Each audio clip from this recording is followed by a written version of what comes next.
Everyone, welcome to the platform of inside Bengali. কেমন আছো তোমরা? আশা করি ভালোই আছো। New year, new resolution. আমার রিজলিউশনটা জানো তো তোমরা, যেটা আমি নিয়েছিলাম লাস্ট ভিডিওটা আশা করি তোমরা দেখেছো। এসএসসি সিজিএল 2024-এর স্ট্র্যাটেজি নিয়েছিল ভিডিওটা। যদি না দেখে থাকো অবশ্যই দেখে ফেলো, কিন্তু আই বাটনে আছে এবং নিচে ডিসক্রিপশন বক্সে লিঙ্ক দেওয়া আছে। তো আমার যে রিজলিউশনটা ছিল সেটা হচ্ছে যে তোমাদের এসএসসির যে আপকামিং এক্সামগুলো আসছে না, সেটার জন্য একটা ইংলিশে ফ্রি প্র্যাকটিস ব্যাচ শুরু করা। আর সেটা আমি শুরু করে ফেলেছি এবং সাকসেসফুলি চলছেও। আশা করি তোমরা ভিডিওগুলো দেখেছো। আমাদের নতুন বছরের প্রথম সপ্তাহে আমরা এরর ডিটেকশনের কোয়েশ্চেনগুলো করেছি এবং লাস্ট সপ্তাহে আমরা সেন্টেন্স ইমপ্রুভমেন্ট করেছি, এবং আপকামিং যে সপ্তাহটা আছে সেখানে আমরা ফিল ইন দ্য ব্ল্যাঙ্কসের কোয়েশ্চেন করবো। ক্লাস কবে কবে হয় জানো তো? সোম, বুধ, শুক্র। ওকে, যদি না দেখে থাকো এখনও, তাহলে নিচে কিন্তু প্লেলিস্টের লিঙ্ক দেওয়া আছে, অবশ্যই গিয়ে কিন্তু ভিডিওগুলো দেখে ফেলো চটপট। আর সেখানে যে সমস্ত এক্সট্রা পয়েন্টসগুলো বলা আছে সেগুলো কিন্তু অবশ্যই নোট ডাউন করো। তো চলো তাহলে আজকে আমাদের ভিডিওর যে টপিকটা সেটা নিয়ে আলোচনা করা যাক। তো আলোচনার আগে মোটামুটি ইংলিশ সাবজেক্টটার একটু ছোটোখাটো ইন্ট্রোডাকশন হয়ে যাক নাকি। দেখো, ইংলিশের টোটাল 3টে টপিক আমাদের ক্লিয়ার করতে হয়, ঠিক আছে? একটা হচ্ছে ভোক্যাব, একটা হচ্ছে গ্রামার, আর একটা হচ্ছে রিডিং কম্প্রিহেনশন। ওকে, এখন এই যে ফার্স্টের যে দুটো আছে না, ভোক্যাব এবং গ্রামার, এই দুটোর উপর বেস করে 3 নম্বরটা আসে, যেটা কিনা কম্প্রিহেনশন আমরা বলতে পারি। আর এই কম্প্রিহেনশনের মধ্যে কী কী আসে? রিডিং কম্প্রিহেনশন একটা যেটা আসে, যেটা তোমরা শুনেছো আরসি বলে, আর একটা হচ্ছে ক্লোজ টেস্ট, আর একটা হচ্ছে আমাদের প্যারাজাম্বলস। তাই এই তিনটে টপিকের জন্য, যেটাকে কিনা আমরা কম্প্রিহেনশনের মধ্যে ধরতে পারি, সেটার জন্য আমাদের কম্প্রিহেন্ড করার ক্ষমতা কিন্তু বেশ ভালো মতো দরকার, অর্থাৎ ইংলিশকে বোঝার ক্ষমতা, ঠিক আছে?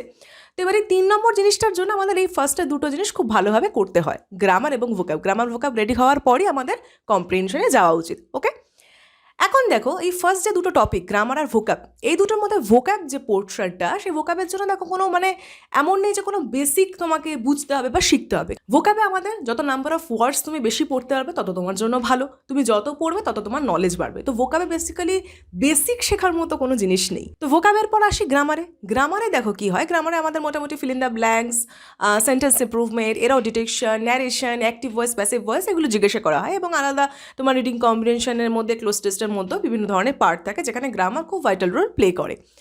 এখন গ্রামারের যে টপিকগুলো, সেগুলো আমাদেরকে আনসার করতে গেলে আমাদের গ্রামারের বেসিক জিনিসগুলো জানতে হয়। অর্থাৎ কি, গ্রামার শুরু হয় পার্টস অফ স্পিচ দিয়ে। ওকে, একটা সেন্টেন্সের মধ্যে কোন ওয়ার্ডটা কি কাজ করছে সেটা আমাদের জানতে হয় পার্টস অফ স্পিচ চ্যাপ্টারের মাধ্যমে। পার্টস অফ স্পিচের পর শুরু হয় noun, pronoun, adjective, verb, adverb, এভাবে চলতে থাকে আমাদের গ্রামারের চ্যাপ্টারগুলো। এখন এই গ্রামারের এই বেসিক চ্যাপ্টারগুলো না পড়লে, এখানে যে রুলসগুলো ডিসকাস করা হয়েছে বইতে, সেগুলো না জানলে পরে আমাদের যে পরবর্তী যে অংশটা, অর্থাৎ fill in the blanks, error spotting, এই সমস্ত কোয়েশ্চেনগুলো যে অ্যাটেম্প করতে হয়, সেগুলো পারাটা যাবে না। তার জন্য তাহলে আমরা কি বুঝতে পারলাম? যে গ্রামার একটা বেসিক নলেজের খুব দরকার, তাই তো? বেসিক নলেজ থাকলে পরে তবেই আমরা কোয়েশ্চেনগুলো ভালো করে অ্যাটেন্ড করতে পারবো, যেটা কিনা ভোকাবের সেরকম ব্যাপার নেই, ঠিক আছে? ভোকাবে কোনো বেসিক জানার ব্যাপার নেই, বা রিডিং কম্প্রিহেনশনে কোনো বেসিক জানতে হবে এমন ব্যাপার নেই। গ্রামার ভোকাব জানলে পারলে তুমি রিডিং কম্প্রিহেনশন, মোটামুটি কম্প্রিহেনশন পার্টটা তুমি করতে পারবে, আর ভোকাবের জন্য তোমাকে প্রচুর ওয়ার্ডস পড়তে হবে, ঠিক আছে? তাহলে গ্রামার করতে গেলে কিন্তু আমার বেসিকগুলো জানা খুব দরকার। এবার এখানেই আমরা যে ভুলটা করে থাকি সে কথায় আসা যাক। দেখো, 3 ধরনের অ্যাসপিরেন্ট আমরা দেখতে পাই। এক হচ্ছে যারা কিনা উইক স্টুডেন্ট, ঠিক আছে, যাদের কিনা কোনো সেন্টেন্স পড়ে অর্থ বুঝতে অসুবিধা হয়, গ্রামারের যেখানে বেসিকে গলদ আছে।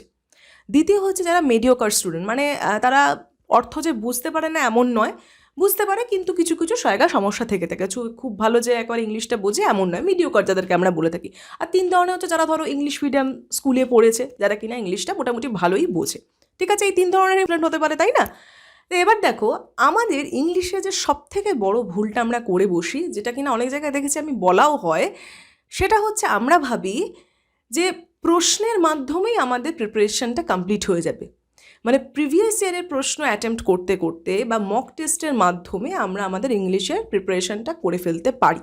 বেশিরভাগ স্টুডেন্টই কী করে বসে, যে বই টই পড়ে না, ঠিক আছে, গ্রামার বই টই পড়ে না, ডিরেক্ট চলে যায় হচ্ছে প্রিভিয়াস ইয়ারের কোয়েশ্চেন দেখে অ্যাটেম্প্ট করতে করতে তারা কিছু কিছু পারে, কিছু কিছু পারে না। আর এখানেই হয় এদের সবথেকে বড় ভুল।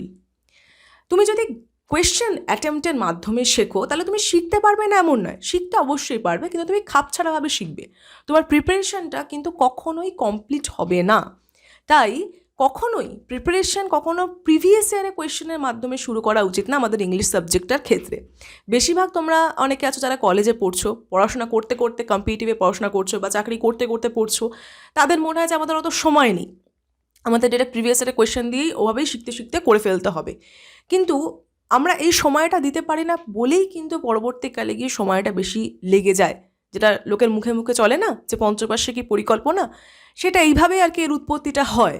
যে আমরা যে এই ধৈর্যটা রাখতে পারি না, যে একটা গ্রামার বই নিলাম, সেই গ্রামার বই থেকে পরপর আমি যে চ্যাপ্টারগুলো আছে সেগুলো পড়ে গেলাম, তারপর আমি প্রিভিয়াস ইয়ারে কোয়েশ্চেনে গেলাম। এই যে ধৈর্য ধরে যে একটা প্রিপারেশন প্ল্যান অনুযায়ী এগিয়ে নিয়ে যাওয়া, এই ধৈর্যটা বেশিরভাগ অ্যাসপিরেন্টরা রাখতে পারে না। তারা ভাবে ডিরেক্ট আমি প্রিভিয়াস ইয়ারে কোয়েশ্চেন করবো, মক টেস্ট দেবো, ব্যাস ওইভাবেই আমার মানে রেডি হয়ে যাবে। কিন্তু ওইভাবে রেডি তো হবে, কিন্তু খাপছাড়াভাবে হবে। কোথাও না কোথাও গিয়ে তোমার দেখা যাবে ঠিক তুমি এইটা বুঝতে পারছো না কেন হচ্ছে না, কেন এই এররটা এখানে হচ্ছে সেটা তুমি বুঝতে পারছো না, যেটা কি না ততদিনে অনেকটা দেরি হয়ে যাবে, হয়তো পরীক্ষা চলে আসবে। তাই এই ভুলটা থেকে নিজেকে সরিয়ে আনো।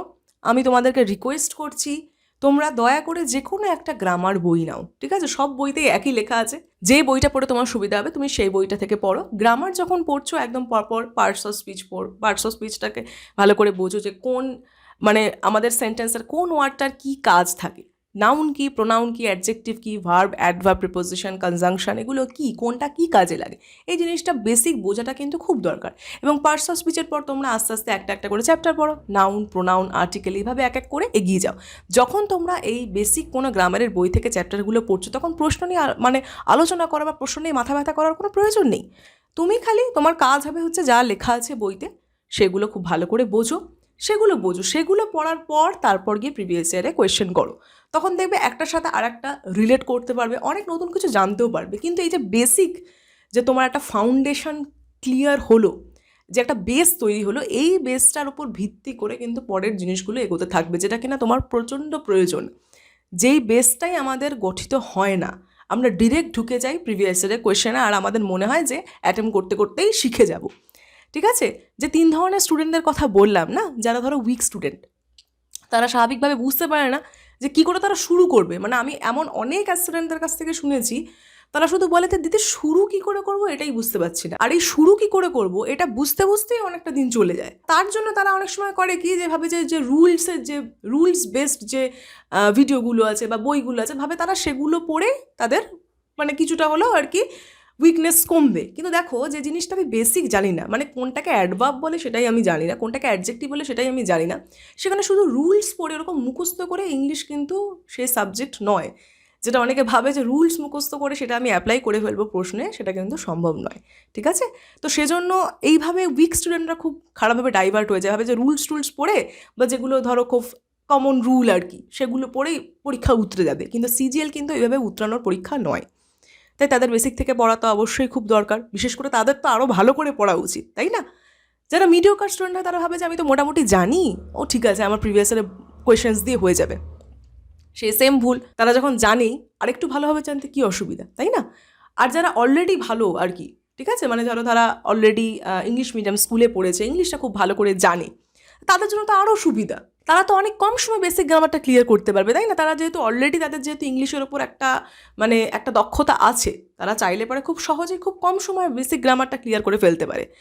দেখো, আমরা যেহেতু এখানে যে রুলসগুলো অ্যাপ্লাই করি সেগুলো কিন্তু আমরা ক্লাস 9-10-এই মোস্টলি পড়ে এসেছি, আর ক্লাস 9-10-এর অনেকটা সময় পর গিয়ে কিন্তু আমরা এই কম্পিটিটিভ এক্সামগুলোতে অ্যাপিয়ার করি। তো সেই জন্য আমাদের বেসিকটা একবার ক্লিয়ার করে নেওয়া, একবার পুরোটা ঝালিয়ে নেওয়া কিন্তু খুব প্রয়োজন।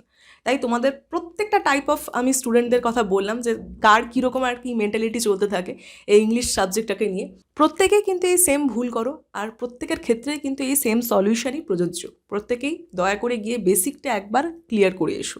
ঠিক আছে? এরকম হতে পারে যে তুমি পুরো গ্রামার বই পড়ে ফেললে, তারপর তুমি কোয়েশ্চেন অ্যাটেম্পটে গেলে তুমি কিছু পারলে না, সেটা হতে পারে, সেটাতে কোনো দোষ নেই, কেননা তুমি তখন পড়ে এসছো, তুমি অ্যাপ্লিকেশনটা তখনও জানো না। অ্যাপ্লিকেশনটা তুমি তখন বুঝতে পারবে যখন আমি প্রিভিয়াস ইয়ার কোয়েশ্চেন্স অ্যাটেম্প করতে থাকবো। কিন্তু আমি যে জিনিসের থিওরিই জানি না, সেটা আমি অ্যাপ্লিকেশনে ডিরেক্ট চলে এসেছি, এটা তো হতে পারে না, তাই না? এটা তো কখনো প্রপার প্রসেস হতে পারে না কোনো জিনিস শেখার। আর সিজিএল ক্র্যাক করতে গেলে, অ্যাকচুয়ালি শুধু সিজিএল না, এসএসসি যে কোনো পরীক্ষা ক্র্যাক করতে গেলে কিন্তু এইটুকু ক্লিয়ারেন্স থাকাটা খুব দরকার। আশা করি এখন তোমরা বুঝতে পারছো যে ইংলিশটা কীভাবে তোমাদের রেডি করা উচিত। এবং যেটা বললাম, অবশ্যই যে কোনো একটা গ্রামার বই দিয়ে শুরু করো। সব বইই ভালো, কোনো আলাদা করে কোথাও কোনো স্পেশাল কিছু লেখা নেই, রুলস তো সব জায়গাতে একই। তো যে কোনো বই তুমি পড়তে পারো, যেটা তোমার সুবিধা হচ্ছে সেই বইটা দেখে একবার পুরোটা পড়ে নাও, ঠিক আছে? তারপর তুমি প্রশ্নে যাও। আর যদি মনে হয় যে বই থেকে বুঝতে অসুবিধা হচ্ছে, কারণ অনেকেরই হয় যে মানে এক্স্যাক্টলি বইতে কি লেখা আছে, মানে কি বলতে চাইছে সেটা হয়তো ইন্টারপ্রেট করতে অসুবিধা হচ্ছে, কারণ বইকে তো আর আমরা জিজ্ঞাসা করতে পারি না যে কেন এটা হচ্ছে, বইতে যেটা লেখা আছে সেটাই আমাদের পড়ে হজম করে নিতে হয়।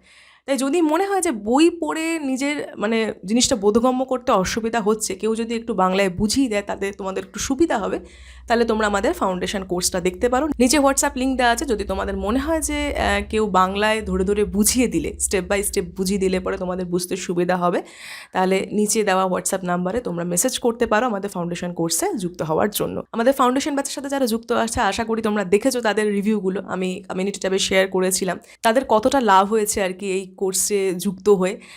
বিশেষ করে যেটা আমার সব থেকে ভালো লাগে যখন আমি তাদের কাছ থেকে শুনি যে তাদের ইংলিশের ভয়টা দূর হয়েছে।